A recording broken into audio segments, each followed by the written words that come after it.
Good morning, students. I am MRK. Today, class 10th standard max, chapter 6, trigonometry, exercise 6.3, fifth sum. Okay.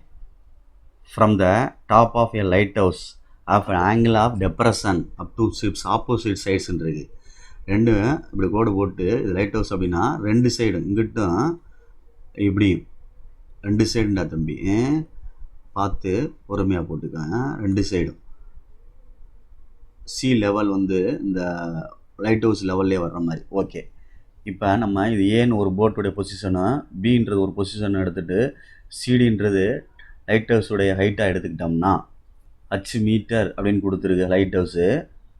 Okay right.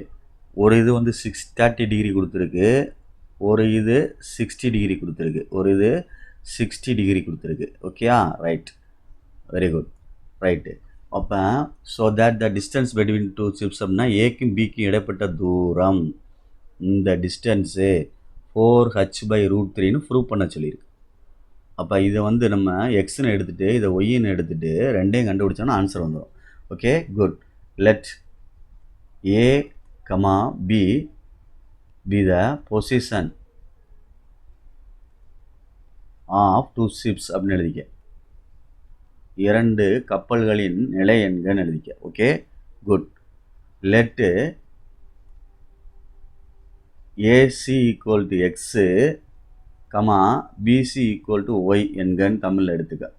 நம்ம fine பண்ண வேண்டியது இல்லை two prove பண்ண வேண்டியது மொத்தமாக AB equal to to prove X plus Y equal to 4h/√3ன்னு தான் prove பண்ணணும்.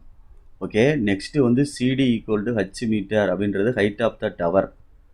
ஹைட் ஆஃப் த என்னது டவர், சாரி லைட் ஹவுஸாடா தம்பி, சாரிடா தம்பி, லைட் ஹவுஸ்ரா தம்பி, light house LH light house. Okay good.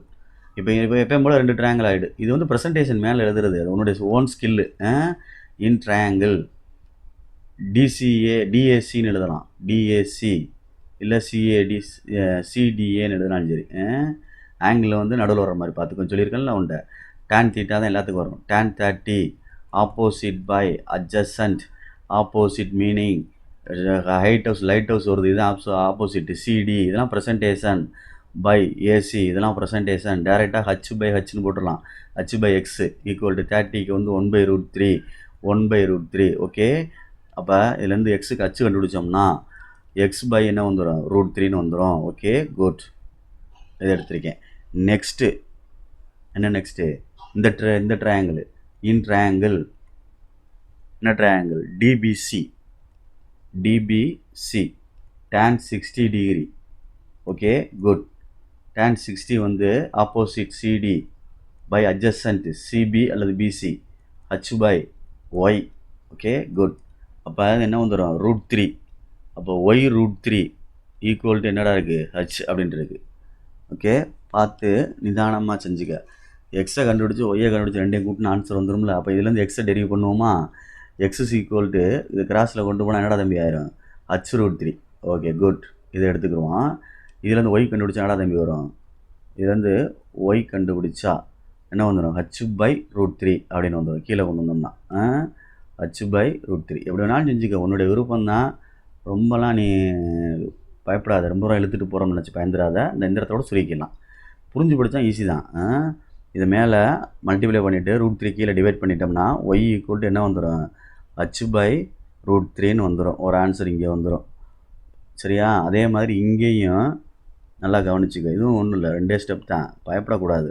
இந்த இடத்த எடுத்து வச்சுட்டு இதை கிராஸில் கொண்டு போனோம்னா எக்ஸ் வந்துடும். இதை கிராஸில் கொண்டு போனால் h√3ன்னு வந்துடும். அவ்வளோதான். இப்போ ரெண்டையும் ஆட் பண்ண போகிறேன் அப்படின்றதான் அந்த டிஸ்டன்ஸு தனியாக. எக்ஸ் அதாவது AB equal to X plus Y. ஓகேயா? AB equal to X plus Y. அந்த எக்ஸ் என்ன அப்படின்னு பாரு. எக்ஸ் என்னன்னு பார்த்துட்டு பொறுமையாக செய். எக்ஸு வந்து h√3 ப்ளஸ்ஸு h/√3. இது மல்டிப்ளை பண்ணோம்னா √3 × √3 3 அப்படின்னு வந்துடும்.